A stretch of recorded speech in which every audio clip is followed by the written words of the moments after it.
안녕하세요. 모든 경기 종목을 다루고 있는 토서관입니다. 하루도 빠지지 않고 많은 경기들의 조합픽을 프리미엄 정보방에서 매일 공유하고 있습니다. 참여를 원하시는 분들은 영상 하단 댓글 보시면 오픈 채팅 링크 있으니 문의 주시길 바라며 구독과 좋아요 한 번씩 부탁드리겠습니다. 그럼 이번 경기 정보 시작하겠습니다. 라피트빈 핏에서 축구와 관련하여서 컨퍼런스 16강 PO이며 라피트빈은 유로파 예선에서 3위로 탈락을 하고 컨퍼런스 리그로 왔습니다. 비테스는 토트넘을 제치고 난 뒤에 플레이오프에 살아남은 곳으로 라피트빈은 웨스트햄과 자그레브 등에 밀려서 컨퍼런스 리그로 왔습니다. 그라우바크와 페트로비치가 좋은 활약을 하긴 하였지만 유럽의 높은 수준의 고전을 하였고 그렇지만 유비치치가 팀의 중심을 잡고 있고 기타가와와 그릴 등이 좋은 전방 호흡을 보여주고 있습니다. 스토이코비치가 이끄는 수비 라인에는 무어만이 센터백 한 자리를 책임지고 있습니다. 바르샤를 다녀온 데미르도 버티고 있습니다. 다음으로 비테스는 토트넘전이 취소가 되면서 컨퍼런스 리그 조에서 2위를 기록을 하였습니다. 에레디비제의 꾸준한 강팀으로서 충분히 성적을 낸 전의 일정이었고 그렇지만 최근에 하락세가 큽니다.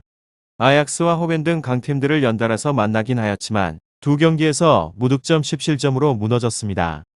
도이키와 라스무센 등 수비 라인을 베로가 효과적으로 보호하지 못하는 모습이었습니다. 라피트빈 핏에서 이 두 곳에 있어서 비텟의 수비 라인이 흔들리고 있고 홈에서 나설 빈이 공격적으로 경기에 임할 것 같습니다. 결과에 있어서는 접전을 보고 있는데 빈은 유비치치와 페트로비치가 중앙에서 서서히 점유율을 늘리며 주도권을 잡으려 할 것 같습니다. 그렇지만 트론스타드와 비텍이 원정에서 수비적으로 라인을 내릴 수 있습니다. 비테세가 중원을 쉽게 공략을 할 수 없을 것 같고 프레데릭센과 오펜다 등 한방을 갖춘 공격수들도 질비한 비테세를 상대로 하여서 수비 라인을 올리기 어려운 홈팀이기에 무승부 선택의 의견들이 굉장히 많이 있기도 합니다. 다음으로 라피트빈 리그에서는 6위로 승패 패패패 4연패로 인해서 흐름이 매우 좋지 않은 곳으로 이 때문인지 오스트리아에서 6위에 랭크가 되어져 있습니다. 4연패 스코어가 모두 1대2로 동일하였는데 여기서 알 수 있듯이 수비력에 있어서는 문제를 자주 드러내는 편입니다.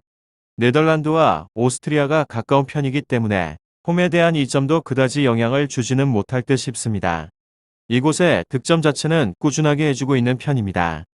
패배를 하는 동안에서도 1득점씩은 꼬박꼬박 기록을 하였을 정도로 그를카라, 폰타스가 리그를 정복을 할 만한 활약은 아니긴 하지만 각각의 조합으로 인해서 서너지에 대한 방식을 채택을 하고 있는 중입니다. 홈에서의 득점력에 있어서는 2배 정도 가까이 상승을 하기에 비테스의 좋지 않은 수비력을 감안하게 된다면 득점에 있어서는 무난한 과제는 아닐 듯 싶습니다.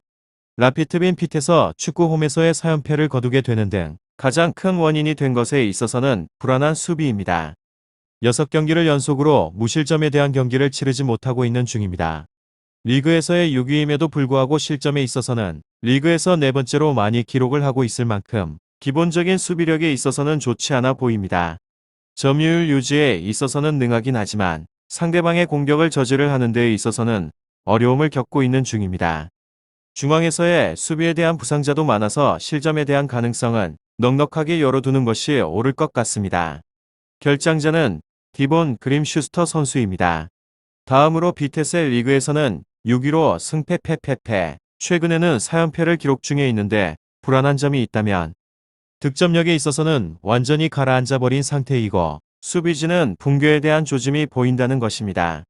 전력적인 불균형이 심해서 원정이라는 것이 합쳐져서 승리에 대한 가능성은 불확실합니다. 직전의 경기에서 18개의 슈팅을 기록을 하고도 유효한 슈팅은 2개밖에 없었다는 점으로 오펜다 프레데릭 두 선수의 공격에 대한 포인트 생산도 최근에는 뜸합니다. 최근에서의 3경기에서 모두 무득점을 기록을 하면서 득점에 대한 페이스가 완전하게 떨어지기도 하였습니다. 라피트빈 핏에서 이런 페이스가 지속이 된다면 득점에 대한 가능성은 매우 떨어진다고 생각을 하는 것이 옳습니다. 최근에는 4경기를 연속으로 3실점 이상을 기록을 하는 중입니다. 특유의 거친 플레이는 하나의 전술로 보여지는 있기는 하지만 아약스전 퇴장으로 인해서 경기를 힘들게 풀어가는 등 현재로서는 플레이의 방해가 되어가고 있는 중입니다. 되려 원정에서의 실점률이 줄어들게 되는 등 경기력이 좋아지는 면이 있기는 하지만 기존의 수비력도 불안감이 많은 데다가 현재에는 실점에 대한 페이스가 매우 좋지 않기 때문에 실점에 대한 가능성은 넉넉하게 열어두는 편이 좋을 것 같습니다. 결장자는 코른 앨리스 선수입니다. 마지막으로 라피드비는 오스트라이 분데스리가 5위이며 19번의 경기에서 6승 6무 7패를 기록을 하고 있는 중입니다. 28골을 넣고 난 다음에 29골을 내준 곳으로 유로파리그 조별리그에서는 3위를 차지를 해서 컨퍼런스 리그 16강 PO에 진출을 하였습니다. 최근에는 2승 4패를 거두게 되면서 흐름은 좋지 못한 편입니다. 그리고 비테세는 네덜란드 에레디비시 6위에 자리하고 있으며 22번의 경기에서 11승 3무 8패를 기록 중입니다. 27골을 넣고 난 다음에 36골을 내준 곳으로 조별리그에서 2위를 차지를 해서 16강 PO에 참가를 하였습니다. 3승 1무 2패를 기록을 한 곳으로 원정에서는 1승 1무 1패를 기록했습니다. 라피트빈 핏에서 축구 잘하고 오시고 좋은 결과 얻어보시길 바랍니다. 유익한 정보가 되셨다면 구독과 좋아요 한 번씩 부탁드립니다. 그리고 최종 조합과 정답치는 항상 프리미엄 정보방에서 항상 공유하고 있으니 참고해 주시고 이번 영상 마무리하겠습니다.